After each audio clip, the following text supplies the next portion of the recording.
Good morning, welcome back. So I guess we had a week to look at the Frege on sense and reference.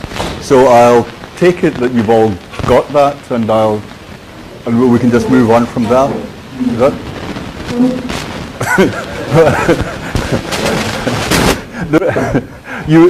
I'm not denying that you might have done it, but you would be unusual. These passages, as I said, are really where analytic philosophy today begins, and they are some of the most discussed passages in the whole of analytic philosophy, with thousands and thousands of pages devoted to them. So what I'm going to do today and on Friday is just work through what Frege is doing in these first couple of pages of On Sense and Reference. Let me just pause a second so everyone gets settled.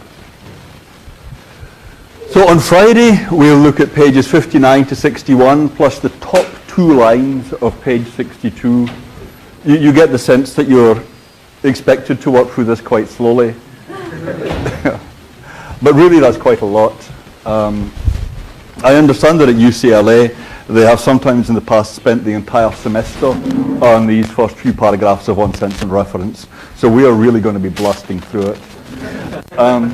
Okay, last time, so just to give a sense of why this is so key, although it does seem, I grant you, pretty technical and a little bit obscure what's going on here, but last time I said the basic question about language is, how does it come about that there can be such a thing as a system of signs where there are standards of right or wrong, truth or falsity for those sentences? How does it happen that there's such a thing as truth or falsity in the world at all? Now, that's a big question, and when you're thinking about where to start with it, a really natural, basic place to start is with the relation between a name and the thing that it names, between a term like that chair and the particular chair I'm talking about, a name like Bill Clinton and that particular man. So if you could understand how it comes about that names refer to objects, then you'd understand something about how it is that there are standards of rightness and wrongness governing the use of statements involving names. If you can understand how that connection between the simple sign, that chair, and a particular chair is set up, then you will have made the first step to understanding how it is that a remark like that chair is yellow or that chair is blue can be true or false. The very first thing to do is to understand how the connection between a sign and a language and a bit of the world gets set up. So we want to understand how it is that the elements of a sentence can refer to objects around us, be used to say something about the world around us. And the simplest part of the problem is, how is it that words can refer to things? That's the basic problem. Okay? Are all right so far? Plain as day so far? Watch me very closely here.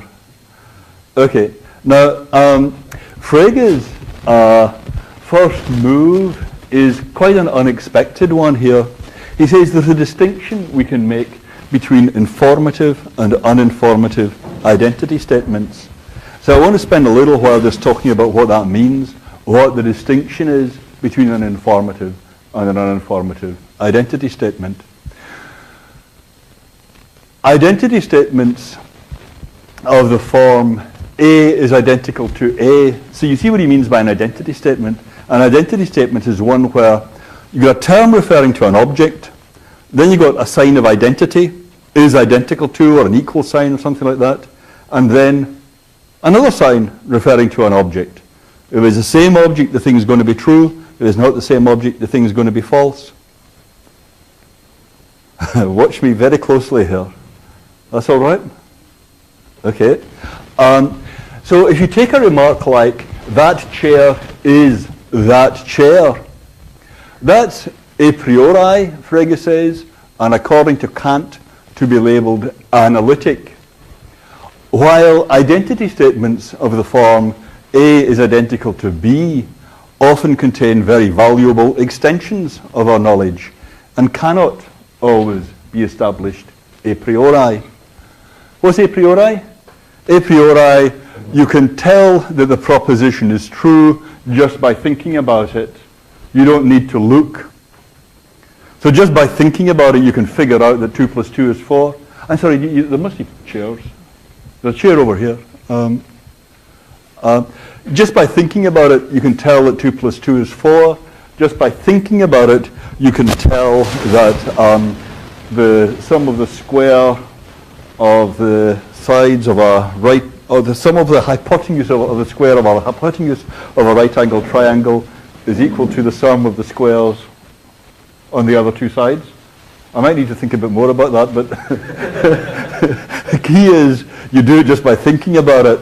And if you can do it just by thinking about it, and you don't have to look, you don't have to actually find such a triangle, then the thing is a priori, and it's analytic if the proposition's true in virtue of meaning.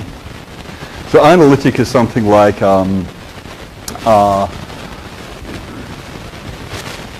yellow is lighter than brown. That's just the meaning of the term. It means that yellow is lighter than brown.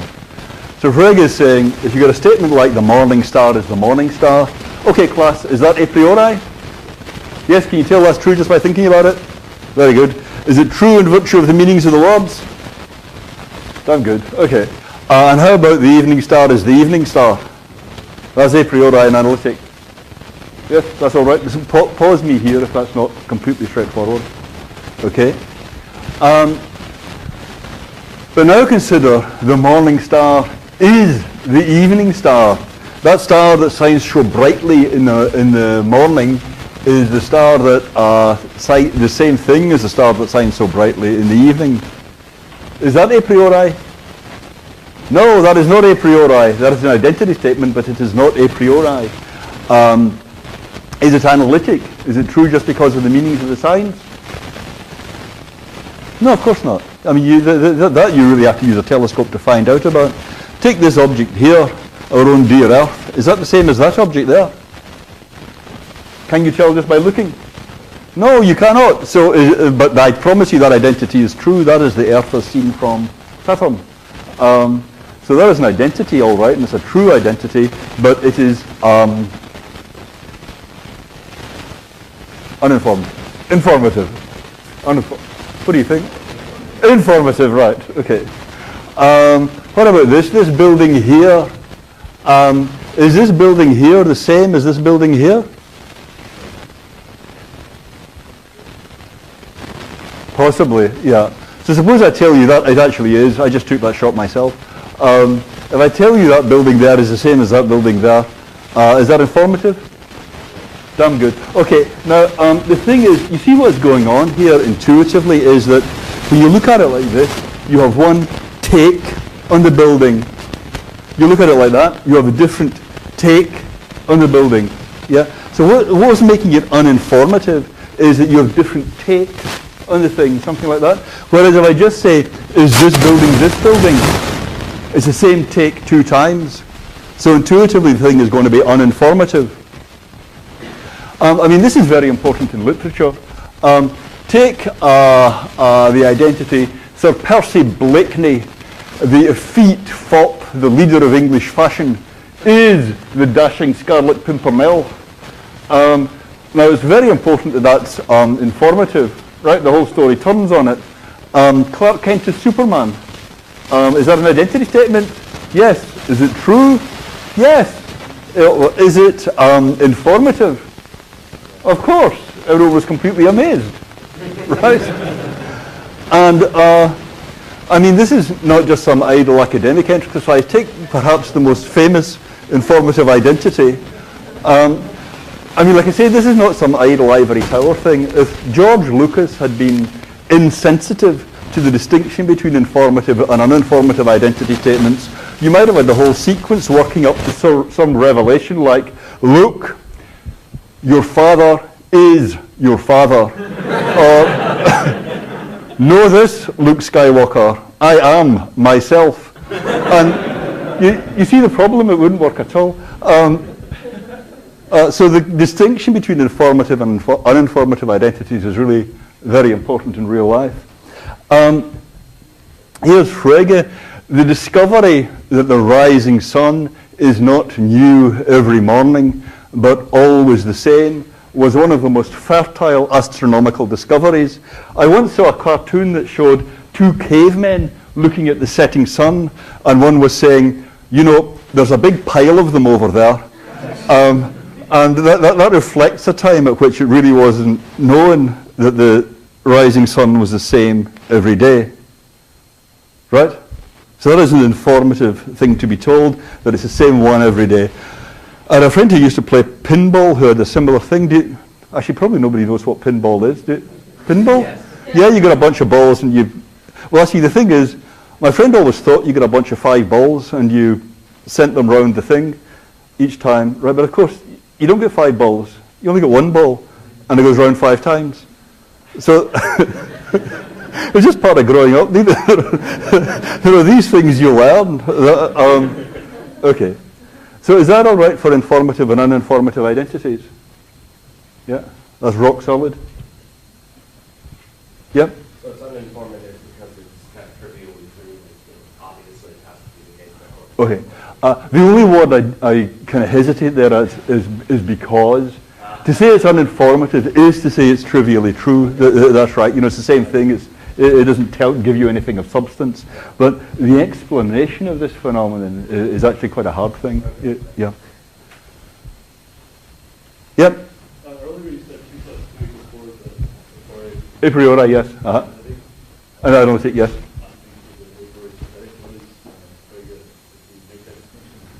My memory, yeah, Frege thinks that 2 + 2 = 4 is analytic, though he does not think it's an easy thing to establish that. Yeah, but he does think it's analytic. But there are lots of complexities in that example. Yeah, I don't want too much to turn on it.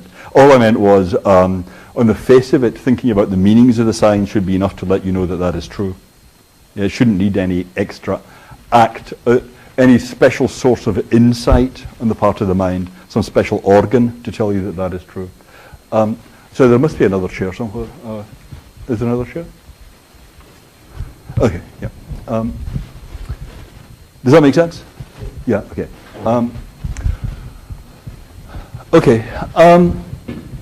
So Frege says that what the existence of this distinction shows is that you need to contrast, on the one hand, the sign itself, the physical shapes, the combination of words, the letter, whatever it is, the physical bit of language, and then there's the sense of the sign, and finally there's what the word stands for.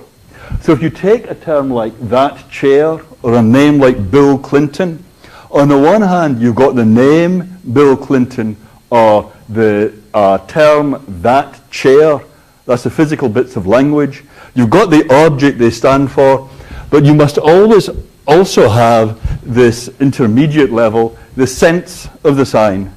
Now, that contrasts to a simpler view where you say, I don't know what this stuff about sense is. This is what he calls mode of presentation in those passages. And you might say, well, that's really pretty weird, that stuff about mode of presentation. I don't really see why we need that. Can't we do without that? Can't we just say the simple common sense thing? You got a sign, and you got the thing that the sign stands for, and that's all you need to say. Well, what's going on in those first couple of paragraphs is that Frege is arguing against this view that you only need the sign and this thing the object stands for. Because how are you going to explain that distinction between uninformative and informative identities? If you were to regard equality or identity as a relation between that which the names A and B designate, it would seem that A is identical to B could not differ from A is identical to A if A is B is true. Is that all right? Because if what you've got is the two signs both referring to the same object, and all that we're considering is the name and the object. Then when you say A is B, you're talking about a relation that this object stands in to itself, namely identity. So if you say Sir Percy Blakeney is the Scarlet Pimpernel, then you're saying just the same thing as if you said Sir Percy Blakeney is Sir Percy Blakeney. You just took the same object 2 times and said it's identical to itself. But that's the same thing you did in both occasions. Yeah? If you've just got the objects in the sign, then saying A is identical to B is just the same thing as saying A is identical to A. So saying the morning star is the morning star, or the morning star is the evening star, well, what's the difference between these two? The big difference was one's informative and the other one's informative. But where is there a difference between them? There is no difference in which objects they're about. That's all right? So you might say, well, maybe what this shows is that these statements are really about signs. These statements, the morning star is the morning star, or the morning star is the evening star, they're really statements about language. What these statements are saying is the sign, the morning star, stands for the same thing as does the sign, the evening star. Or the sign, the morning star, stands for the same thing as does the sign, the morning star. And you may say, well, we're really talking about language here. This is Frege expressing this view. He says, what is intended to be said by A is identical to B seems to be, this is not his view, this is the view he's going to attack. He says, what's being said by that seems to be that the signs or the names A and B designate the same things. So those signs themselves are under discussion. Identity looks like it's a relation between objects. When you say one object is identical to another object, then what you're saying is something about the objects, but that's not what's happening.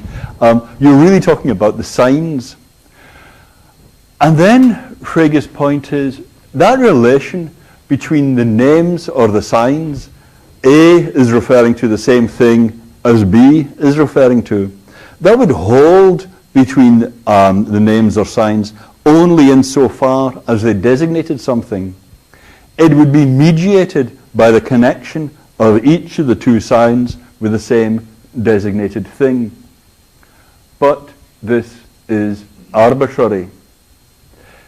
That's to say, if you're saying Sir Percy Blakeney is the Scarlet Pimpernel, then you seem to be talking about a fact. If you say the morning star is the evening star, or the rising sun is the same every morning, that seems to be a fact about the world out there.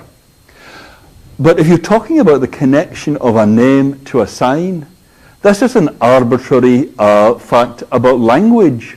Any sign could have referred to something else. But when you talk about the rising sun being the same every morning, that doesn't seem to have anything to do with the arbitrary conventions of language. Nobody can be forbidden to use any arbitrarily producible event or object as a sign for something. So you can use anything as a sign for anything, right? I can say, let's have this coffee cup stand for the Republican Party. Well, why not? You can do that. I can say, let's have this remote stand as a sign for the Republican Party. And then there you go, I get an identity here. But that's just a fact about these arbitrary things, assignations of reference I just gave to things. So if you said the identity is just talking about the two signs, the sentence A is identical to B would no longer refer to the subject matter, but only to its mode of designation. We would express, he says, no proper knowledge by its means. So that's his first point. By proper knowledge, he means knowledge about something out there independent of language, like the rising sun being the same every morning. The rising sun would be the same every morning even if language had never existed, even if humans had never existed, there would still be the same rising sun every morning. That's what he means, proper knowledge. By knowledge that's not proper, he means knowledge about the arbitrary conventions of language. And this position is turning A is identical to B into some knowledge about the arbitrary conventions of language. And he's saying, well, look, anyway, suppose you think of the information that the sign, the morning star here, refers to the same thing as does the sign, the morning star over here. Is that informative or not? If I tell you that the sign, the morning star, suppose you take that thing at the top and you interpret that as meaning this sign is referring to the same thing as that sign. Is that informative or not? It is informative. Who said that? Yeah, that's correct. Because after all, you could perfectly... Well, do you want to explain that a bit more? And you only do that this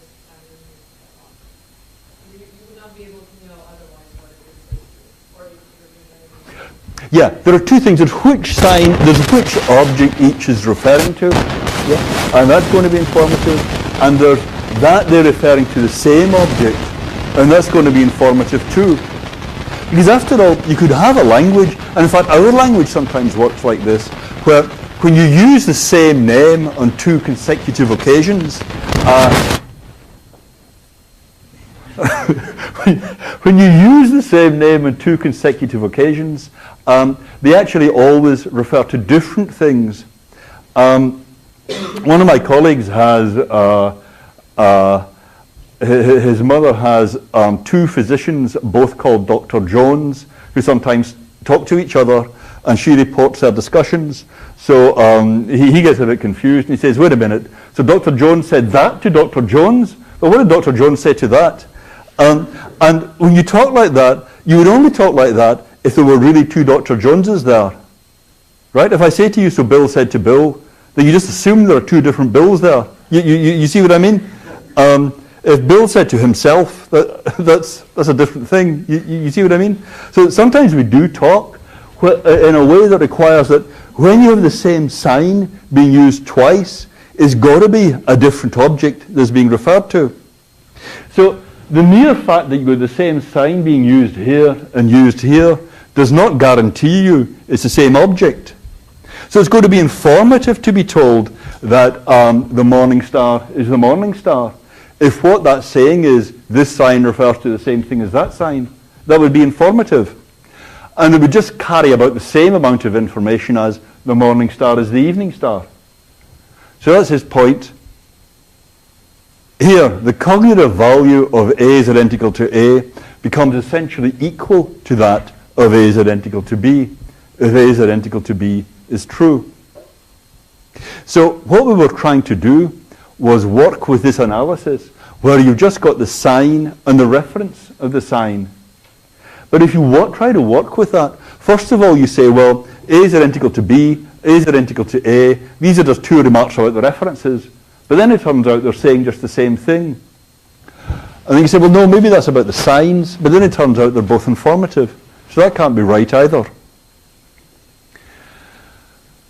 So Frege says that difference between the morning star as the morning star and the morning star as the evening star, that can arise only if the difference corresponds to a difference in the mode of presentation of that which is designated. There's got to be some difference between the morning star is giving you one take on this object. The evening star, the sign, the evening star, is giving you another take on the object. And the object you get this take on is the same as the object you get that take on. That's how it turns out that this can be informative. Whereas if you get the same take two times, then it's going to be obvious that it's the same object. That's the idea, mode of presentation, the way the thing is presented to you. Yes, so if you remember that thing about the shed, that the way that shed is presented to you, if you're presented with the same shed twice, then it's obvious it's the same thing. If you're presented with it in different ways, it's not obvious it's the same thing. That's what he's saying the distinction is. So you got the sign, you got the way the sign presents the object, and you got the reference of the sign. We need those three components if we're going to explain the distinction between informative and uninformative identities. That's what he's doing in just that first couple of paragraphs. Okay, yeah. When you said the morning star is the morning star, isn't that giving the same take on the same object, and so therefore it wouldn't be obvious that they would be different? I don't know, you were just saying if you have one take on something and another take on something, Yes. then it's not obvious that it's the same thing. That's right. But if you give the same take on it, the morning star is the morning star, then it becomes obvious that it is the same thing. That's right. That was my idea. Is it, yeah. I think that's what Frege is saying.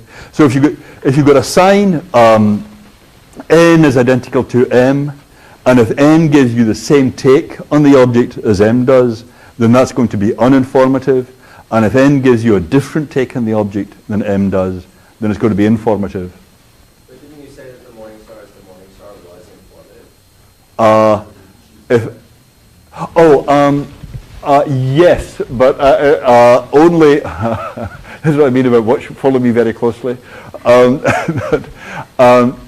So here, Frege is talking about the idea that he's saying, consider a view on which you don't have this notion of sense. Yeah. Suppose you try to work without the notion of the take. Then what are you going to say about these identity statements that are informative or uninformative? The best you can do, if you don't have that notion of the take, this is bringing out why you need the notion of your take on the object, your way of being given it, how it's presented, yeah? Your perspective on the thing, something like that. If you try to work without it, the best you can do is say something like, this statement is talking about the relation between this bit of language and that bit of language. But once you frame it like that, it's going to come out to be informative, which is the wrong answer. Yeah. So you're right, I did say that, but that was in the context of discussing this view, which is the wrong view. Yeah. At least that's what I think. That's what Frege thinks. Yeah. I still think because the signs are exactly the same, they're written the same, they appear the same. That's right. In this case, the reference would also be exactly the same. So how is it informative without a sense? Okay, but remember that thing I was saying about, so Dr. Jones said to Dr. Jones? Yes. The signs are written exactly the same. Okay. I mean, it's true that if you're in that kind of... In that case, the reference is different. In this case, the reference is still the same.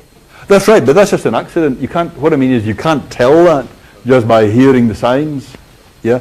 I mean, after all, our convention of language could be that whenever, I mean, I'm not saying it would be all that sensible, but you could set up a language where the first time you use the term the morning star, you're talking about the sun. The second time you use, in the conversation you use the term the morning star, you're talking about the Venus.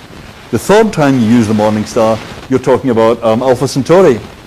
Yeah, you could set up a language like that. You know, you could set up a code like that. Why not? I mean, that's what Frege means. What's it called?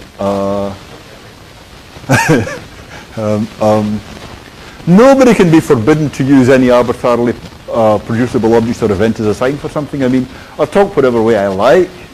Yeah. You know, you might say, well, you've got to use them to stand for the same thing.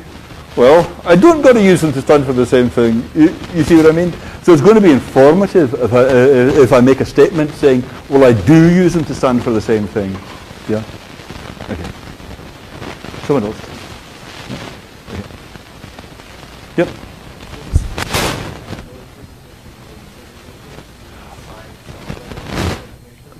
As I interpret him anyway, it's just the same thing. Yeah, that's an uninformative identity. The mode of designation, mode of presentation, it's the same thing. Yeah. Okay. Okay, so is all that plain as day now? Yep. So informative identity is supposed to be something that gives you information that cannot be known a priori. Is that? That's right. It can't be known a priori if it's an informative identity. That's what he says. Yeah. There are complexities there, but that's what he says. Yeah, and you see why he says that too. You get the same take on the object, not just the same sign, but the same take on the object. Then it's going to be obvious it's the same thing.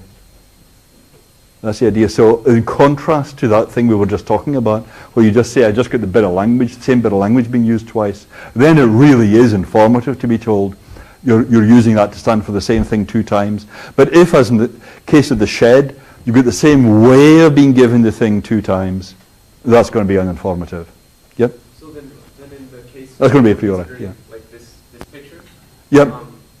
Why is the morning star why isn't that informative too? Because couldn't you just say the same thing that you said, like Bill is Bill, two different people? You could, but then you'd have a different sense associated with the sign, the morning star, the first time it's used and the second time it's used. If I understand you, what you're saying is you could have a language where the first time you use the sign, the morning star, you've got a different sense associated with it than you have when you use the sign the second time. Yeah, so it would be 2 different senses, and that would be informative, right? But if you use the sign in the same sense both times, having the same sense both times, then it's uninformative that it's referring to the same thing. How about that? Well, I guess I just don't see exactly what the difference is between this case and the other case. Like why is it informative? Why is it informative in the one case and uninformative in the other case? Okay. Well, the idea is, if I say, listen up class, that cup is that cup, the idea is you didn't, I mean, you will learn some wonderful things in this class, but that wasn't one of them. Right? And if I just say this cup is this cup, yeah, because I'm pointing to just the same thing in just the same way both times, yeah. So the idea is that's uninformative. Yeah, it couldn't but be the same thing I got both times. Yeah. That was the idea. So what about that? That can't be informative. Right. I used the same bit of language both times, but there was more to it than that. The way I got the thing onto your radar was exactly the same way both times. And then it was uninformative. Yeah, Okay. This is really basic, so I mean what I mean is really basic for everything else we'll do, so it's important to get all this completely clear. Okay, let me just go over a little bit why this matters so much. We want to understand how it is that the elements of a sentence can refer to the objects around us. How do words get hooked up to objects? In a way, that is the problem of language. That's the basic puzzle. Over here, there's a system of signs. Over there is the world. How do the two get connected?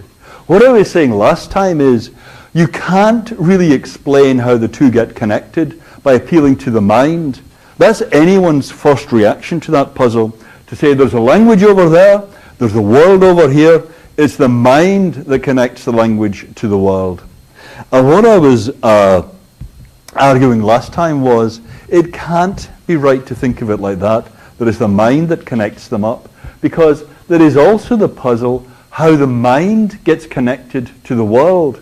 The mind is not some magical thing that can just do anything it likes. The mind only has the representational abilities it has because the mind has a language. It's because we've got a human language that we can talk about and think about the things in the world. So there's that really basic puzzle. How do the signs get connected to the things? And Frege's answer is going to be, it's this sense that connects the signs to the objects. So if I've explained it correctly so far, he has a really is powerful, I mean, it's a very, when you get it, it's really a very simple argument and a very forceful argument that there must be such a thing as sense. And it's going to happen that that sense is what connects the system of signs to the world around us. When you say, well, I mean, just to explain why this is so basic, if you say, what does it mean to say that the sign, the morning star, is standing for a particular object? What does it mean to say that there's that connect between the sign and the thing? Well, what it means is, if you've got any sentence, the morning star shines brightly, the morning star twinkles, the morning star has a spectrum shift, any statement like that, whether that statement is true is going to depend on whether the predicate shines brightly or twinkles or has a spectrum shift. It will depend on whether the statement is true, will depend on whether that predicate is true of that object. So here I got the sign, the morning star, here I got the thing, the morning star, and if I say in the language, the morning star shines brightly, whether that's true over here depends on whether the predicate shines brightly applies to that object. So whether the predicate applies to this object is what determines whether the sentence over here is true. So that connection between the name and the object is basic for sentences being true or false. The basic puzzle is, how does the name get tied up to the particular object? Well, what is sense? What do we have in sense so far? What we've got in sense so far is the mode of presentation of the object, the perspective from which you're getting the thing. These are not terribly explicit so far, and it's a natural question, well, what does that mean? What have I got on that? But whatever it is, sense has got to be what explains informativeness. If you get the same sense, you get something uninformative. If you get a different sense, you got something informative. It follows from that, actually, when you think about it, that sense has to fix the reference of the sign. If you just take this slowly, you will see that the sense has to be uniquely determining what the reference of the sign is. Because if I've got a sentence, A is identical to A2, and then I've got the sameness of sense for A and A2. Sameness of sense is going to make the identity uninformative. Therefore, sameness of sense must guarantee that the two signs have the same reference. Excuse me if it's me making that noise. I think it must be. Okay. But you see this argument here, that what we've done so far is really minimal. We've just got this distinction between informative and uninformative identities. We said to explain that, you must have this level of sense. And wherever that level of sense is, that's what's hooking up your sign to the world. We've got that already from these very simple kind of rock solid points. Sense is what's hooking up the sign to the world. Sense is explaining how the name gets tied up to the object. That's why it's so important. And we've got to fix on it by that distinction between informative and uninformative identities. So sense is going to explain how it's coming about that there's that connection between the sign and the object, so that the truth or falsity of sentences involving the name will depend on how things are with our object. Sense is going to be the key to understanding how you can have a language in which sentences are right or wrong. Here's Frege summing things up. The regular connection between a sign, its sense, and its reference is of such a kind that to the sign there corresponds a definite sense, and to that in turn a definite reference, while to a given object there does not belong only a single sign. Okay, so just when you've got a sign, you hook it up to a sense, and the sense uniquely fixes the reference. But Frege is saying here there is no backward path from the reference to the sense. You see what he's saying there? To a given object that does not belong only a single sign. You see what he's saying there? Yeah. I mean, the point here is eloquently illustrated by the story of Rumpelstiltskin. How are we in the story of Rumpelstiltskin? Okay, so I would say that's a mixed reaction. So the miller had a beautiful daughter. The miller told the king, my daughter can spin straw into gold. And the king said, that's great, let's see her do it. And the daughter was in despair, faced with all these bales of hay, and said, what shall I do, or woe is me? And then this imp appeared and said, I'll help you. Give me your ring and I will spin the straw into gold. And the next night, she gave the king the gold, and the king said, that's fantastic, do it again, here's more straw. And again she said, what shall I do? And again the imp appeared, and he said, give me your cloak. And she gave him her cloak, and he span the straw into gold for her. And the next night the king said, look, here's a ton of hay, do it just one more time. And the imp said, well, I'll do it, but you have to give me your firstborn child. And she said, firstborn child, not a problem. Just give me the gold. And so he span it into gold, and the king was so impressed that he married the miller's beautiful daughter, and in due course they had a child, upon which the imp appeared and asked for the firstborn child. And at that point she said, well, actually, I was only joking.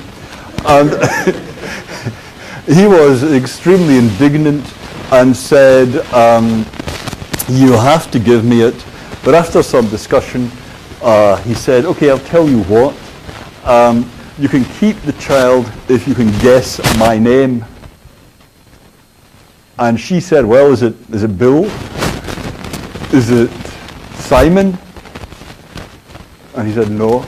And she walked through, illustrating Frege's point.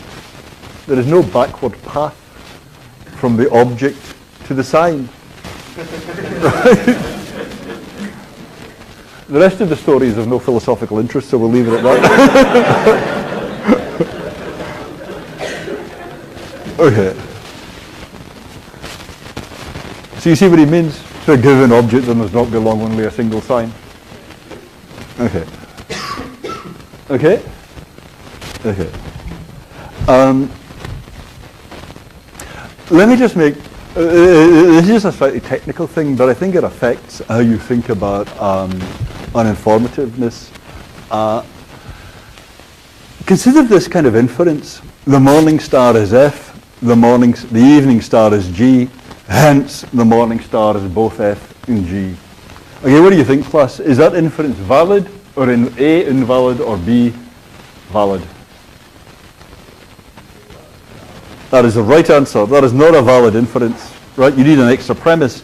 You need to say the morning star is the evening star, and then it would work, right? Consider in contrast, the morning star is F, the morning star is G, hence the morning star is both F and G. Is that valid or invalid? Valid, that's fine just the way it is, right? Now, look at that. I got one inference here that's valid and one inference here that's invalid. Valid, invalid, valid, invalid. But look, what's going on is all that's happened between this one and this one is that I swapped out one sign referring to an object with another sign also referring to the same object. Yeah, and that's making a difference to whether the thing is valid or not. Yeah.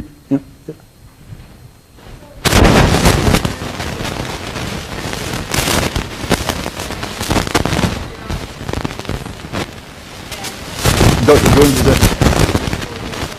Yeah. Right. Very good. Very good. So your point is you could have an inference of look just like this. Dr. Jones is F, Dr. Jones is G, but it wouldn't be valid. Excellent. So sameness of sign is not what's making this valid. Yeah. And really difference of sign is not the key thing making this invalid. After all, you could say Dr. Jones is F, Dr. Simon Jones is G, and if it's just the same guy you have in mind, that's fine. Yeah. So sameness or difference of sign is not the key thing for the validity or invalidity of the inference. What is the name for the thing that is making a difference to the validity or invalidity? It can't be the reference, right? And your point is it's not the sign. The sense, right? Okay. So this, your point is absolutely dead on. It must be something like the sense. Yep. Carry on. That is a good question. Yeah. All we've said so far, I mean, we're not making any conjectures here, right? All we're doing I mean, this is why this stuff is important, is because there seems to be so little element of guesswork or speculation. This is just rock solid things about the distinction between an informative and an uninformative identity. And we just brought sense in there. Yeah. So we're not answering that question yet. How does the sense get associated with the sign? But you're right, that's a really important question. And we will go on to it. I mean, I'm not flopping you off. We will discuss that in a great deal of detail. Okay. So if you consider these inferences, the morning star is F, the evening star is G, the morning star is F, the morning star is G. That difference, boom, boom, boom. Look at that. Right. Now, what's going on there as you switch from valid to invalid and back again is just that the sense is shifting. The sense matters for validity. And this really matters. When you just put it in terms of informative versus uninformative identities, despite what I said about the importance in movies and literature, that might really seem not that key. But this kind of inferential behavior, that's really critical to ordinary talk about people or places at all. When you think about your talk about someone you know, talking about a friend of yours, gossiping about a friend of yours, talking about Mitt Romney, talking about anyone at all, what you've got to be able to do is put all the information you have of that person all together. You're always collecting the information you have about people or things into a single cluster. Yeah. And that ability to do that without any extra premises, that's really basic to any use of names or signs referring to objects at all. So if we need the notion of sense here, then the notion of sense is absolutely basic to our understanding of proper names. Okay. And so what validity is demanding there is sameness of sense. Okay, we will carry on looking at these Frege paragraphs on Friday. Thanks very much.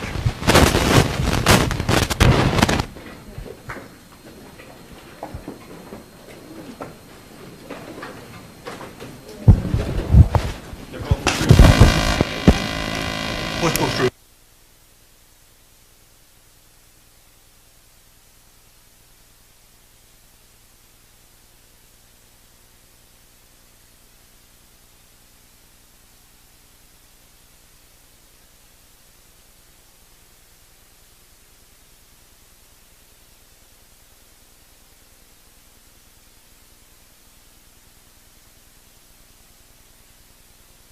Pages 59 to 61 plus the top 2 lines of page 62. You get the sense that you're expected to work through this quite slowly. But really that's quite a lot. I understand that at UCLA they have sometimes in the past spent the entire semester on these first few paragraphs of One Sense and Reference. So we are really going to be blasting through it. Okay, last time, so just to give a sense of why this is so key, although it does seem, I grant you, pretty technical and a little bit obscure what's going on here, but last time I said the basic question about language is, how does it come about that there can be such a thing as a system of signs where there are standards of right or wrong, truth or falsity for those sentences? How does it happen that there's such a thing we can make between informative and uninformative identity statements? So I want to spend a little while just talking about what that means, what the distinction is between an informative and an uninformative identity statement. Identity statements of the form A is identical to A. So you see what he means by an identity statement. An identity statement is one where you've got a term referring to an object, then you've got a sign of identity, is identical to or an equal sign or something like that, and then another sign referring to an object. If it's the same object, the thing is going to be true. If it's not the same object, the thing is going to be false. Watch me very closely here. That's all right? Okay. So if you take a remark like, that chair is that chair, that's a priori. Good morning, welcome back. So I guess we had a week to look at the Frege on sense and reference. So I'll take it that you've all got that, and we can just move on from there. Is that?